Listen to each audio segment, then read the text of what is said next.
Ratë, ndikim pak. Drejtësisë apo fara vërtetojë që zoti Meta nuk ka kryer pagesën 100.000 euro siç është thënë deri sot, por ka qenë një pagesë 15.000 euro dhe cila është ndërprerë më pas. Ata të cilët kanë vepruar, jo, e ka thënë, e tha prokurori. Po tani un po ju them çfarë kërkoi prokurori sot. Tani ju doni dini themelin. Kur vim te themeli, Klodi do ta sqarojmë pa problem. Un po them qytetarët do të informohen që u mbash mali polli 1.000 në kuptimin që sot prokurori ka kërkuar që akuza për sa i përket asaj që përfolur lobimi në Shtetet e Bashkuara nuk qëndron më. Është një lajm shumë i mirë sepse është një akuzë e cila ka ndërtuar korrupsionin ndaj zotit Meta. Ky është një lajm që ka sjell prokurori sot. Nuk e keni raportuar sepse është diskutuar dhe vazhdon të diskutohet. U shty sepse unë kërkova të njifem me aktet që ka sjell prokurori, me disa dëshmi. Prokurori ka kërkuar që ne po bëjmë verifikime sepse po verifikojnë pasurinë e ish vjerrës apo ish bashkëshortes së zotit Meta.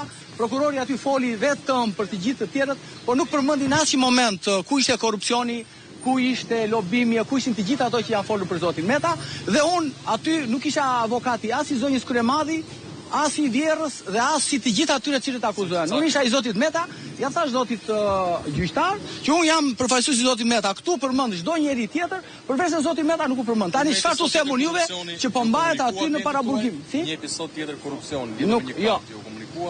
Zoti Meta nuk ka karta. Nuk ka përdorur asnjë kartë, po nuk ka përdorur tani. Shikoj, juve doni të hapni lajme. Kartën e ka përdorur ish bashkëshortja e zotit Meta. Nuk ka zoti Meta, nuk ka kartë, nuk ka ardhur asnjë numër llogarie në emër të zotit Meta. Nëse ju doni patjetër të thoni që zoti Meta ka pasur kartë, nuk u vum në dieni sepse nuk ekziston. Aty thashë, u fol për çdo gjë, po vetëm për zotin Meta nuk u fol. Kjo ishte. Dhe ne kërkuam kohën tonë që të shikojmë çfarë organi i procedurës pretendon dhe kush arsye pse duhet të qëndrojmë para burgim. Kjo është e gjitha tani. Mundësinë e ofrimit të garancie pasurore për ndryshuar masën e sigurisë. Ne garanci pasurore nuk i vendosim do gjykat se zoti Meta nuk ka pasuri. Ua kam thënë 100 herë dhe vazhdoj ta them.